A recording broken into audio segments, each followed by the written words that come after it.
यह कहानी एक अजीब और टूटे हुए परिवार पर आधारित है और इस परिवार का सबसे अजीब किरदार है गुरु, जो मानसिक रूप से बहुत ही परेशान और असामान्य स्थिति में जी रहा है। कहानी की शुरुआत में हम देखते हैं कि गुरु अपनी गर्लफ्रेंड माला के साथ डाइनिंग टेबल पर डिनर कर रहा है, लेकिन टेबल पर जो रखा है उसे देखकर खाते खाते गुरु और माला के बीच बातें पहले गंदी हो जाती हैं, फिर वह दोनों नींद कट हो जाता है।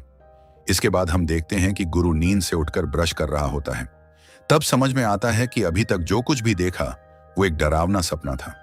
पास ही उसकी मां फोन पर किसी लड़की से बात कर रही होती है और एक क्लिनिक खोलने की प्लानिंग कर रही होती है। यह सुनकर गुरु चिढ़ जाता है। वह खुद के लिए चाय बनाता है। मां कहती हैं, एक कप मेरे लिए भी बना दे। गुरु गुस्से में जवाब देता है, खुद बना ले। इसके बाद गुरु अलमा उसकी गर्लफ्रेंड माला भी काम करती है। फिर गुरु माला को एक कोने में ले जाकर उसके साथ संबंध बनाने की कोशिश करता है, मगर माला जल्दी से चली जाती है और गुरु अकेला बैठा कुछ गहराई से सोचता रहता है। बाद में गुरु अपनी सीट पर बैठकर छवि नाम की लड़की को अपनी आवाज बदलकर कॉल करता है और कहता है, यह मेरा घर है, मेरी छत है, यहाँ कोई क्लिनिक नहीं खुलेगा। लेकिन छवि उसकी आवाज पहचान लेती है और उसे गालियां देना शुरू कर देती है। यहां पता चलता है कि छवि असल में गुरु की कजिन सिस्टर है। ऑफिस के बाद गुरु और माला अपने अपने घर चले जाते हैं। घर पहुंचते ही गुरु बाथरूम से फिनाइल की बोतल लेकर बाहर आता है। असल में कोई माला है ही नहीं। गुरु इतने समय से माला की कल्पना कर रहा था। डॉक्टर कहता है, वहां कोई लड़की नहीं है। यह सुनकर गुरु इतना गुस्सा हो जाता है कि फिर से डॉक्टर को बेरहमी से मारने लगता है। उसी समय गुरु की कजिन बहन छवि अपने सामान के साथ वहां पहुंचती है। उसे देखकर गुरु अचानक शांत हो जाता है। उस रात गुरु की मां छवि से कहती है, गुरु पहले ऐसा नहीं। फिर बिल्डर से कहता है, सर मेरी बहन की बात मत सुनिए, उसका दिमाग थोड़ा खाली है। बिल्डर कहता है, अब कमरा नहीं बनेगा और यह रहे तुम्हारे 80,000 रुपए वापस। यह सुनकर गुरु गुस्से में वहां से चला जाता है। रात को जब गुरु के पापा और आंटी सो रहे होते हैं, आंटी को शक होता है कि पापा 24 घंटे किसी ना किसी से फोन पर बात करते रहते हैं। वह चुपके से उनका मोबाइल चेक करती है और देखती है कि उनका किसी और महिला से अफेयर चल रहा है। वह चैट्स, फोटो और घर के कागजात भी देख लेती है। उसे शक होता है कि शायद गुरु के पापा घर किसी और के नाम कर रहे हैं और तीसरी शादी की तैयारी कर रहे हैं। दूसरी तरफ गुरु एक लड़की से चैट कर रहा होता है। लड़की उसे अगली सुबह एक कॉफी शॉप में मिलने बुलाती है और कहती है, अगर मुझे पहचानना है तो नीली जीन्स पहनकर आना। अगली सुबह गुरु कॉफी शॉप में उसका इंतजार करता है। थोड़ी देर बाद एक छवि के साथ जबरदस्ती करने की कोशिश करता है। छवि किसी तरह खुद को छुड़ाकर बाहर भाग जाती है। जब परिवार को यह बात पता चलती है, वे गुरु को डॉक्टर के पास ले जाते हैं। डॉक्टर सारी बात सुनकर कहता है, इसे मेरे पास नहीं, सीधे पुलिस के हवाले करो। छी, जो अपनी बहन के साथ ऐसा करता है वह बाहर की लड़कियों के साथ क्या करेगा। गुरु कहता है, सॉरी सर, मुझे नहीं पता उस वक्त मुझे क्या हो गया था। मैं दोबारा ऐसा कभी नहीं करूंगा। डॉक्टर उसे कुछ दवाइयां लिख देता है। अगले दिन गुरु की आंटी गुरु की मां के पास जाकर कहती हैं, आपके पति का किसी और महिला से रिश्ता है।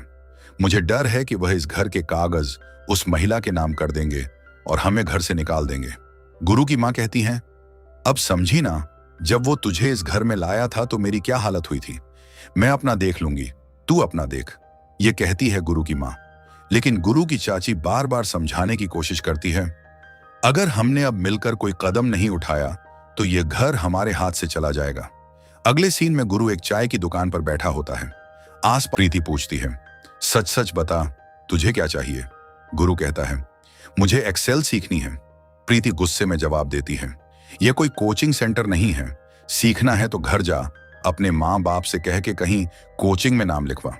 अगले सीन में गुरु और उसका परिवार उस तीसरी औरत के घर जाता है जिसके साथ उसके पिता का अफेयर चल रहा है। वह औरत कहती है, दीदी, इंसान की खुशियां और इच्छाएं कभी भी बदल सकती हैं। वो आगे कहती हैं, इस उम्र में मुझे बस उनका साथ चाहिए और कुछ नहीं। उनका साथ ही मेरे लिए सब कुछ है। गुरु की मां बताती है कि उसके पिता पहले ही 2 शादियां कर चुके हैं। मैं उनकी पहली बीवी हूं और यह दूसरी। अगले दिन गुरु प्रीति को एक गिफ्ट देता है। प्रीति कहती है, मेरे पास पैसे नहीं हैं। गुरु कहता है, इसकी जरूरत नहीं, यह बस एक गिफ्ट है, रख लो। प्रीति गुरु से पूछती है, तुम्हारी उम्र कितनी है, तुम क्या करते हो, कहां रहते हो, घर में कौन कौन है। प्रीति उसे इशारे से अपने कमरे में ले जाती है, जो कैफे के अंदर ही था। वहां कुछ देर बातचीत होती है और फिर दोनों एक दूसरे के बहुत करीब आ जाते हैं। गुरु का सालों पुराना सपना उसी कमरे में पूरा हो जाता है। फिर प्रीति उसे चाय देती है और अपने जीवन की सच्चाई बताती है। उसका पहला पति शराबी था और उसे मारता था, उसने उसे छोड़ दिया। दूसरा पति 5 साल पहले हार्ट अटैक से मर गया, तभी से वह इंटरनेट कैफे चला रही है। उसी रात गुरु के घर की दोनों औरतें उसके पिता से पूछती हैं, इस घर में लाएंगे? क्या आप हमें घर से निकाल देंगे? गुरु सोचता है, साला, मुझे तो एक गर्लफ्रेंड नहीं मिलती और मेरा बाप 3 शादियां कर चुका है। गुरु का पिता सबके सामने समझाता है, मैं किसी को घर से निकाल नहीं रहा, मैं जो कर रहा हूं छवि। वह आगे कहता आकर प्रीति के कैफे में आग लगा देते हैं। गुरु पूछता है, यह लोग कौन थे, क्यों आए थे, आग क्यों लगाई? प्रीति बताती है, वो मेरे दूसरे पति के बेटे थे। मरने से पहले उन्होंने यह कैफे मेरे नाम कर दिया था। तब से उनके बेटे केस लड़ रहे हैं और कभी कभी आकर हमला भी करते हैं। खुला हूं। इसके बाद छवि अपने बॉयफ्रेंड को सब कुछ बताती है।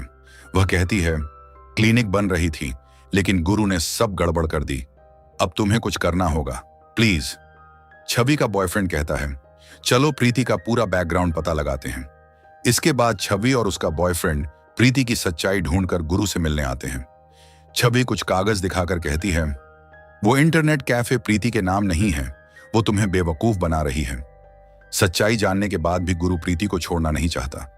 वह प्रीति से प्यार करते हुए कहता है, तुम मेरे साथ ही रहोगी। इसके बाद गुरु, प्रीति और उसका पिता मिलकर बिल्डर के ऑफिस में एक डील करते हैं। वह चाहते हैं कि उनका पुराना घर तोड़कर 5 मंजिला बिल्डिंग बनाई जाए। बदले में वह बिल्डर को नीचे की 2 मंजिल देंगे और साथ में 20 लाख रुपए कैश भी। इस तरह डील पक्की हो जाती है और घर का काम शुरू हो जाता है। नई बिल्डिंग बनते ही सबकी जरूरतें पूरी हो जाएंगी। छवि के लिए सबका सपना पूरा होने ही वाला होता है। तभी गुरु एक कल्पना करता है। उसे लगता है माया उसके सामने आई है और कहती है, जाओ गुरु, जो होना था हो गया। जिंदगी ऐसी ही होती है, बस जो तुम्हारे पास है उसे अच्छे से संभाल कर रखना। और इसी के साथ फिल्म का अंत हो जाता है। तो दोस्तों, अगर आपको यह फिल्म देखने के बाद कैसी लगी, कमेंट में जरूर बताना। और अगर अभी तक वीडियो को लाइक नहीं किया है तो जल्दी से लाइक कर दो।